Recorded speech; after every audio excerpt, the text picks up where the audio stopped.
Olá pessoal, bem-vindo e bem-vinda ao canal AmuInvest. HGLG11, vale a pena? Venha saber.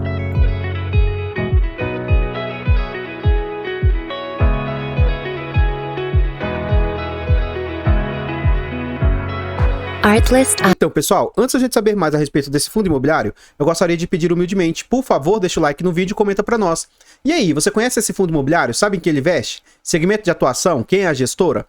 Comenta aí que seu comentário é muito importante para o crescimento e desenvolvimento do canal. Compartilhe o vídeo com as pessoas que você conhece, nos ajuda a levar conhecimento e educação financeira a mais pessoas. Like, comentário e compartilhamento é de graça, não custa nada e vocês vão nos ajudar imensamente. Nós temos o grande objetivo de tentar alcançar 10 mil inscritos até o meio do ano. Será que a gente vai conseguir? Então conto com a ajuda de vocês, se inscreva no canal e ative o sino. Temos também a opção de membro do canal. Quer apoiar o canal financeiramente? Está gostando do canal? Clique no botão azul de Seja Membro, de aderir e saiba mais. A partir de 10 centavos por dia, acho que isso não vai onerar vocês, mas pra gente faz muita diferença. Tornando-se membro, você vai fazer jus a vários benefícios, tais como acesso antecipado a vídeos, participa do grupo fechado do Telegram e tem preferência quando pede um vídeo aqui no canal. Desde já, eu agradeço imensamente a todos vocês. Eu tenho um segundo grande objetivo, eu quero ver se até o final do ano tiro uma certificação CEA. Essa certificação é cara, lá em São Paulo, teria passagem, hospedagem, dentre outros. Quer nos ajudar nessa nossa empreitada? Faça-nos uma doação para o Pix do canal, amuinvest@gmail.com. Qualquer valor doado será muito bem-vindo. Eu estou fazendo serviço de estruturação de carteira, mentoria, consultoria, análise. Se você tiver algum interesse e quiser saber como funciona, mande um e-mail para o canal aí que eu explico melhor. Eu tenho dois canais secundários que eu estou tentando monetizar esses canais. Então, a Mudicas, a Mufiagro, mesmo que isso seja canais de seu interesse, se inscreva nesses canais lá para ajudar. Então, desde já agradeço imensamente a todos vocês que têm ajudado aí, tá bom? Muito obrigado mesmo. Eu trouxe esse depoimento no vídeo anterior, no vídeo do HGLG, do rumo aos 10 mil, e agora eu tô trazendo esse aqui do HGLG. O Neidson, ele é um membro do canal, e ele fez o seguinte depoimento, eu faço questão de frisar nesse vídeo aqui novamente, ó. Olá, consegui abrir conta para minha filha, uma conta na Inter, e ela já colocou R$200 do dinheiro em renda fixa. Ontem ela assistiu seu vídeo Quanto Rende R$50 por mês, e ela amou. E ficou impressionada com juros compostos. Eu disse a ela que todo mês ele vai dar R$10 para a filha, né? Para ela começar a investir em fundos. Não tem condições, ele não tem condições de dar R$50 para ela, até porque ele investe pouco. Ele é uma pessoa humilde, uma pessoa batalhadora, dedicada, né? Aí, mas como ela tem 16 anos, para ela poder conhecer, e quando ela começar a trabalhar, se ela quiser, ela pode investir.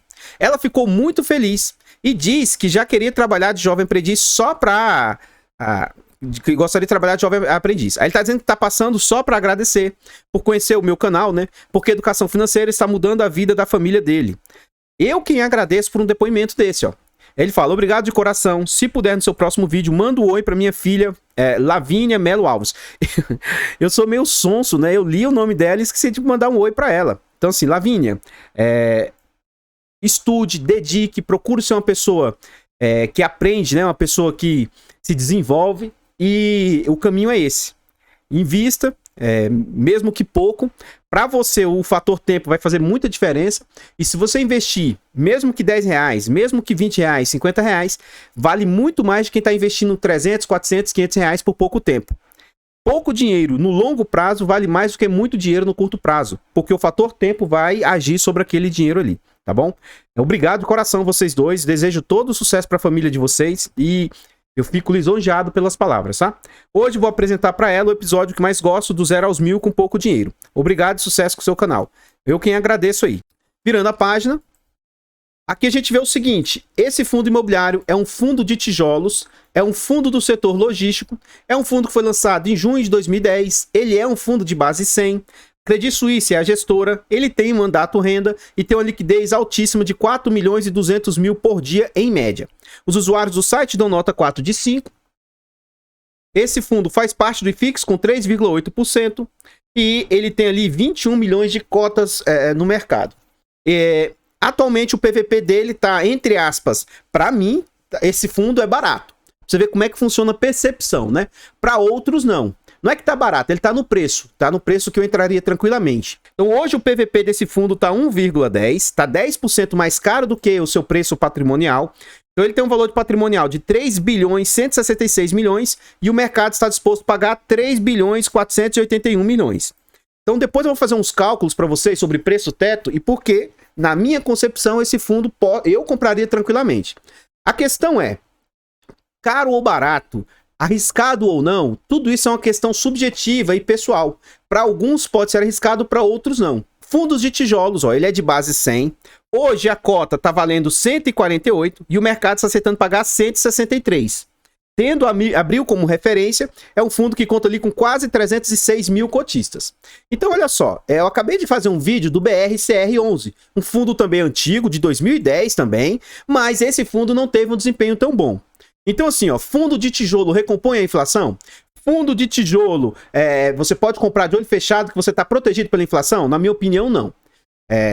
Nesse fundo aqui, ele tem 12 anos de existência, tá? A inflação média do período, assim, numa conta bem para baixo, ela daria mais ou menos entre 75% e 80%. Aí foi o que eu falei no vídeo anterior lá. Então, para mim, desses 80%, pelo menos uns 40%, no mínimo, deveria ter recomposição da cota. A cota deveria valorizar, no mínimo, uns 40% desses 80% aí, ó. Então, esse fundo imobiliário, ele recompôs toda a inflação nas cotas? Na minha opinião, não. Porque, assim, como eu disse, 80% aqui, esse fundo era para estar com a cota valendo R$180, o patrimônio. E hoje o patrimônio vale 148. Então, na valorização de cotas, esse fundo aqui, que na minha opinião é uma das gestoras que faz um dos melhores trabalhos da Bolsa, os seus imóveis não valorizaram para cobrir a inflação. Só que, gente, o ciclo é longo, tá? O ciclo é longo, não necessariamente já passou o ciclo todo. Outra coisa, com a distribuição de dividendos, mais essa valorização das cotas, aí sim, com certeza, esse fundo aqui passou e muito a inflação. Mas tem que ter cuidado porque as pessoas falam o seguinte, eu fico vendo gente falando, olha, os especialistas, né, pessoas que entendem muito mercado, não, que se você investir em fundos de tijolos, eles te protegem da inflação e tal, você pode consumir tudo que ele pagou, na minha humilde opinião, não, tá? Mas enfim. Virando a página, a gente vê o quanto o fundo está sendo negociado atualmente. Eu vou traçar aqui uma linha dos R$150 aqui, ó. Isso é quanto o fundo está valendo hoje. Lógico que esse fundo não estava valendo isso lá em 2017, né? Então, atualmente o fundo está sendo negociado a 163. Ele teve uma mínima de 155 aí no último ano e também uma máxima de 176 no último ano. Então a gente observa que é um fundo que vem com as suas cotações crescentes, não é comum para fundo imobiliário, tá? Fundo imobiliário é a tendência ele andar mais de lado. Mas, ó, em 2017 esse fundo era negociado a 120 mais ou menos, 120 e pouco. Chegou a ter um pico aqui, ó, de 150, 160 reais lá em 2018, num momento que o mercado não estava tão favorável. Tanto que o fundo volta e recua, volta a patamares de 120.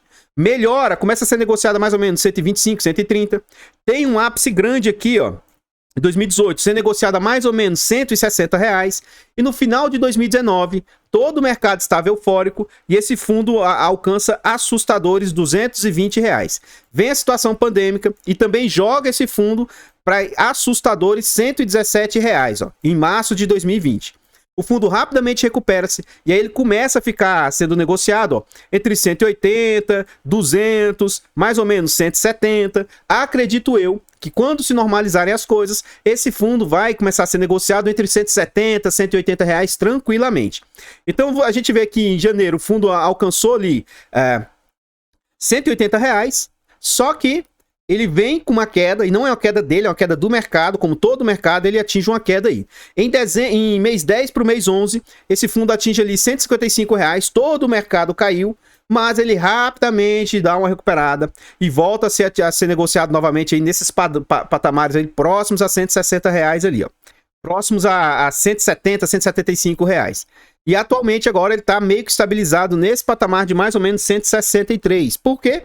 Esse fundo está passando por uma subscrição e essa subscrição tem jogado as cotas para baixo. Virando a página aqui, a gente vê o seguinte, o que se deve buscar em fundos imobiliários. Até mesmo esse fundo, que é um excelente pagador de dividendos, a gente nota o seguinte, ó, 2018, ele chegou a pagar um patamar alto, teve uma queda aqui, mas esses patamares altos que esse fundo costuma pagar, é porque ele faz muita venda de imóvel, reciclagem de portfólio, ele faz construção, e aí ele vende, ele comprou um lote que era para construir, depois ele vendeu sem nem construir, ganhando lucro, então ele faz muita jogada nesse sentido. Mas a gente vê uma evolução dos dividendos, ó. E dessas últimas vendas que ele fez, ó, ele está conseguindo fazer essas entregas extraordinárias aqui. Mas, o que se busca num fundo de tijolo? Que ele consiga ir melhorando a distribuição do fundo. Então, eu acredito que a gestora faça um bom trabalho e o fundo vem sim conseguindo fazer boas entregas de rendimento e rendimentos crescentes. Esse fundo está passando pela 8ª subscrição, ela está entre abril e maio, está acontecendo a subscrição e ele está tentando crescer 600 milhões de reais aí. Virando a página aqui, a gente vê as entregas recentes do fundo.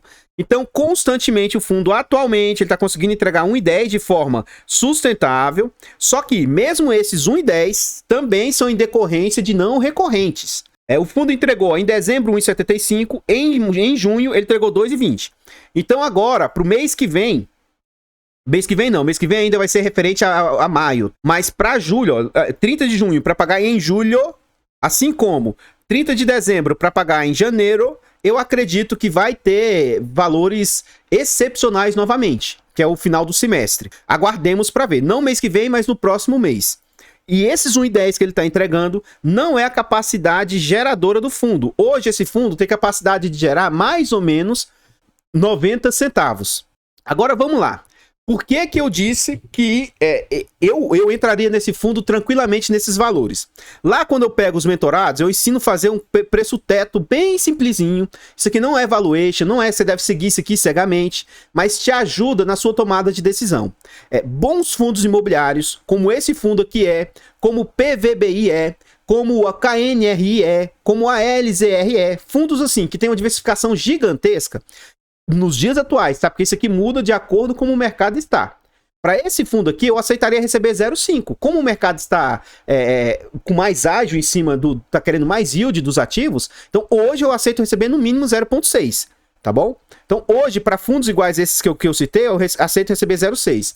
Fundos de tijolos que não são tão diversificados, que não estão na ponta, eu aceito receber no mínimo 0,7. Então, esse é o primeiro passo, você decidir quanto que você quer receber de um ativo. A partir disso aqui, a gente vai fazer o cálculo do preço teto. Por quê? Como que você faz o preço teto?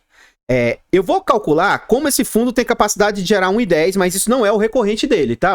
1,10, você vai multiplicar por 100 e vai dividir pela taxa. Então, eu aceito receber 0,6, ó.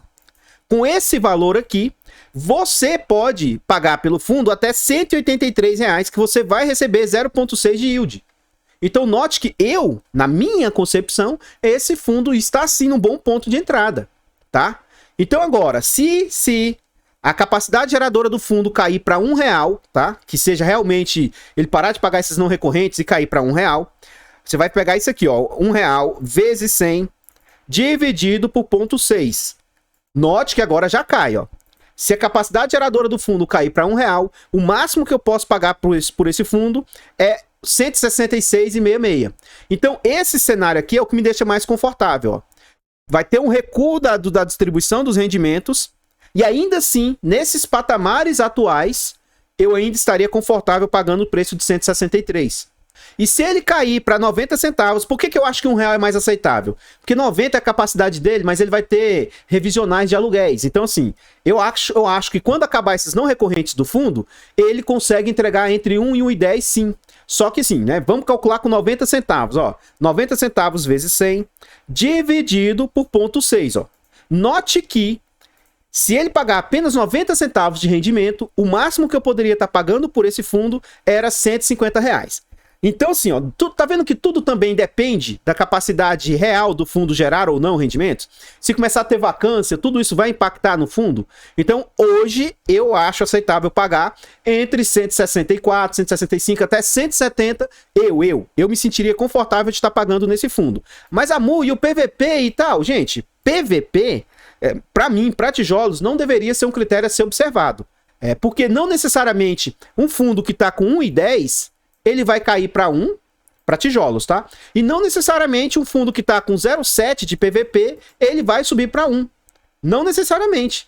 Se esse aqui faz um bom trabalho, a tendência é que ele continue nesse patamar ou mais. E se esse aqui faz um trabalho ruim, a tendência é que ele continue nesse patamar ou até caia.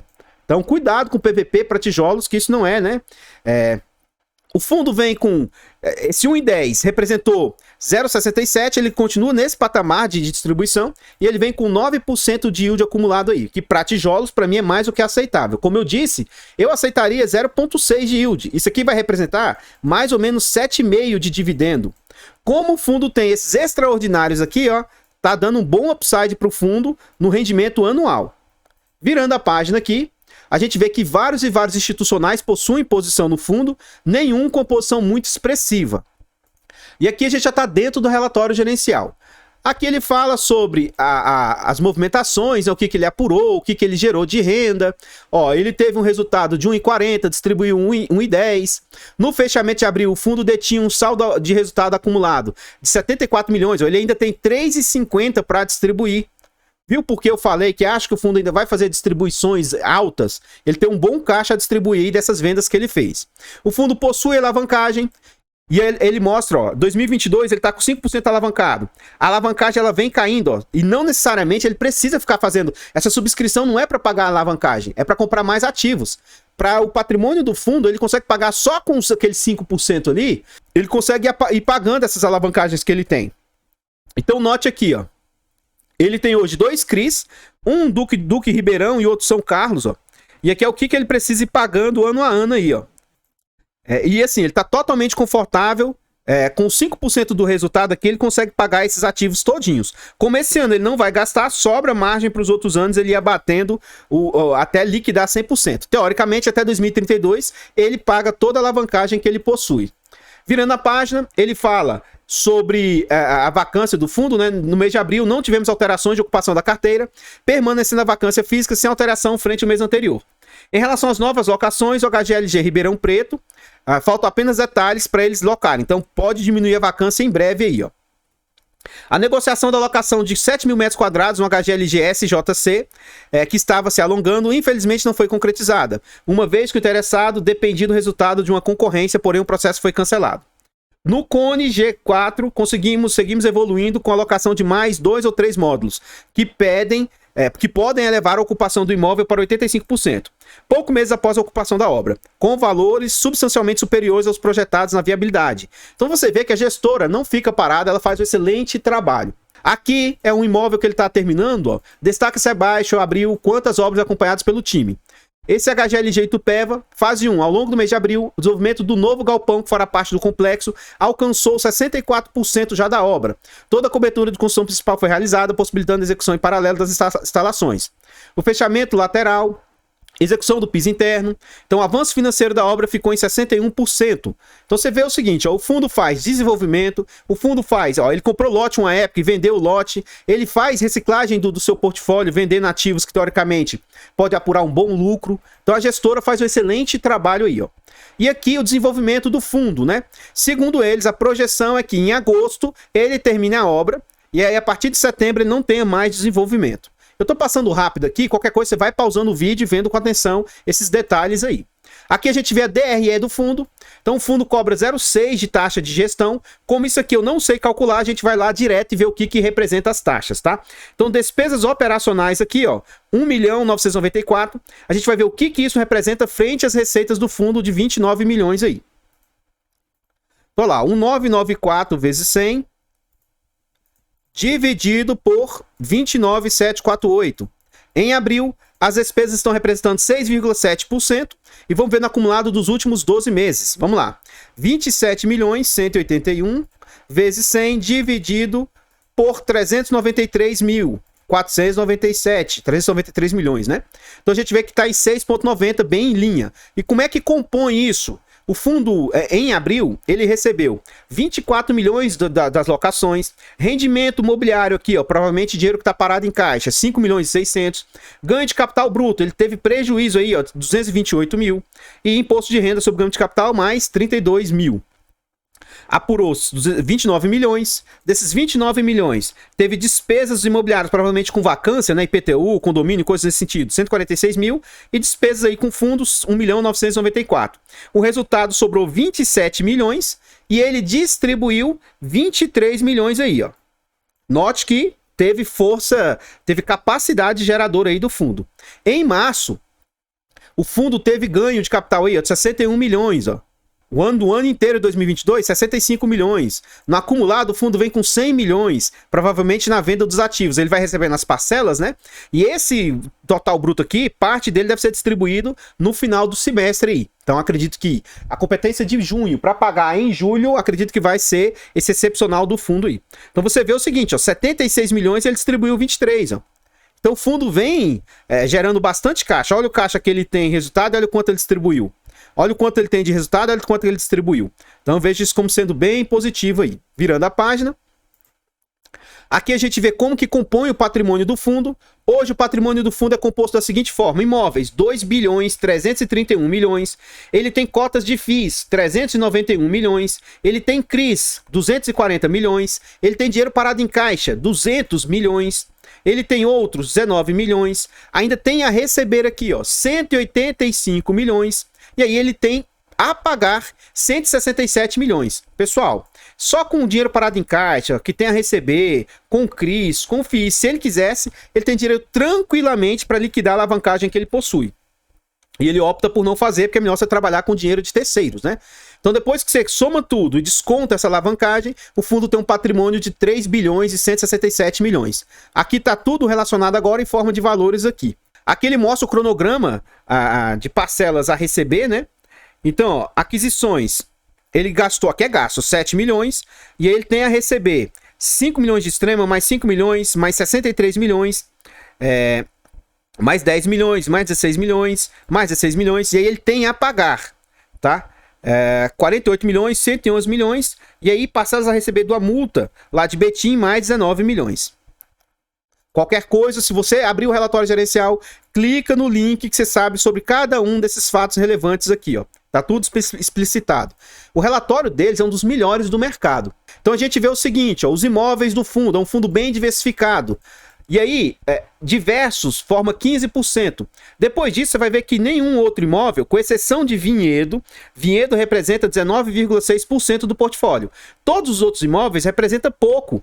E a vantagem de um fundo igual a esse é que a diversificação dificilmente vai te causar sustos. Com exceção de Betim aqui, ó, de Vinhedo. Se Vinhedo sofrer uma vacância gigantesca, ele pode impactar em 20% as receitas do fundo. Mas fora ele, qualquer outro ativo, se ocorrer uma vacância total, isso não vai causar um grande problemática para o fundo.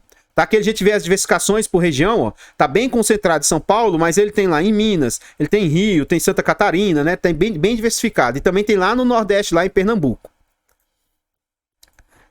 Aqui a gente vê a vacância do fundo, né? Então, assim, é uma vacância que está controlada. A vacância física, ela está em torno de 8, 7%. Não é uma vacância baixa, né? Ainda mais um fundo desse bilionário. Mas como ele tem muita diversificação, essa vacância não impacta tanto assim o fundo.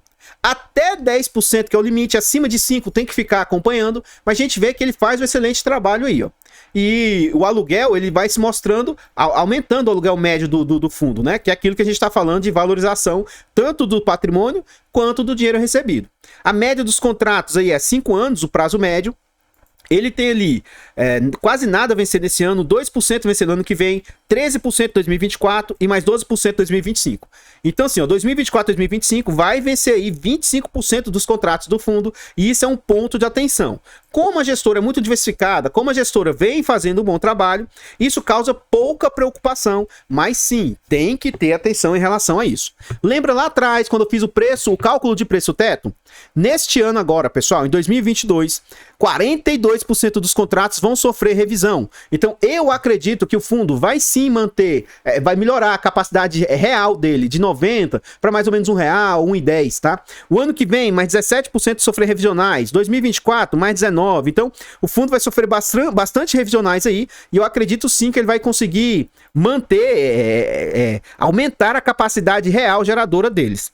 30% dos seus contratos hoje são atípicos, 69% são 30% são atípicos, 69% são típicos. Aqui ele mostra a composição de cada um desses, tá? E aqui é o padrão dos ativos que o fundo possui. Ele tem 17% dos seus galpões AAA, que é altíssimo padrão, AAA. 52% duplo A. Ele vai ter ali ainda mais 8% em padrões A. E aí, 12% em padrões B, que já começa a cair um pouco o padrão, mas é um padrão aceitável. E mais 10% ali em padrão C.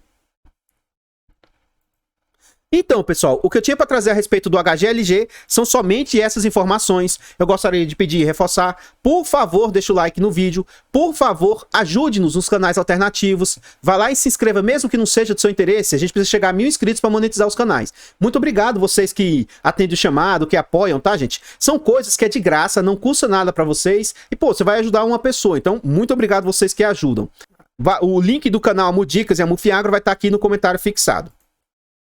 Por favor, deixa o like no vídeo, comenta o que você achou do HGLG pra você, tá? E eu respeito isso, eu não sou que o senhor da razão, de achar que o meu ponto de vista é o único correto. Pra você, HGLG é caro ou barato? Pra você receber 0,6 de um fundo desse, você acha pouco ou muito? Pra você compraria esse fundo? Você já é cotista? Então, assim, na minha opinião, é um dos melhores fundos do mercado. Mesmo ele pagando pouco, mas é um pouco que provavelmente você nunca vai passar susto com um fundo desse. Né? É difícil você falar nunca no fundo em renda variável, mas até aqui a gestora vem se mostrando, fazendo um bom trabalho. Então, eu expliquei por que eu compraria o fundo, né? E aí você pode ou não concordar. E não significa que você não concordar que você esteja certo, e não significa que eu falar isso que eu esteja certo. Siga firme aquilo que você acredita, tá bom? E outra coisa, o meu ponto de vista de eu achar isso aqui um excelente fundo, não significa indicação de compra, venda ou manutenção do ativo. O meu ponto de vista de eu achar que esse aqui é um excelente fundo, não significa que você deva pegar seu capital e alocar 100% nele. Faça diversificação, tenha diversificação de ativos e estude, veja o seu racional, o que você busca. Por favor, compartilhe o vídeo, ajude-nos a chegar a 10.000 inscritos, se inscreva no canal e ative o sino, torne-se membro a partir de 10 centavos por dia, faça-nos uma doação para o Pix do canal, isso ajuda muito a gente. Se tiver interesse em aconselhamento, mentoria, consultoria, análise, estruturação da carteira, a gente ajuda a montar uma carteira para você, manda um e-mail para o canal que eu explico melhor como funciona. amuinvest@gmail.com. Eu vou ficando por aqui, eu vou deixar passando uma foto com cada um dos imóveis do fundo. Se você achar interessante, pausa o vídeo e vai vendo com atenção aí. Fiquem todos com Deus, tenham uma boa noite e fui!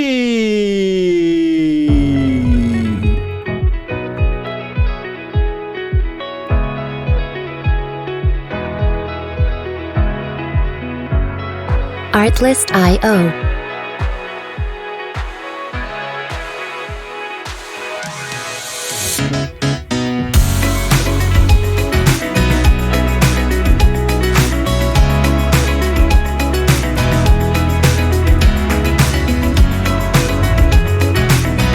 Music licensing reimagined.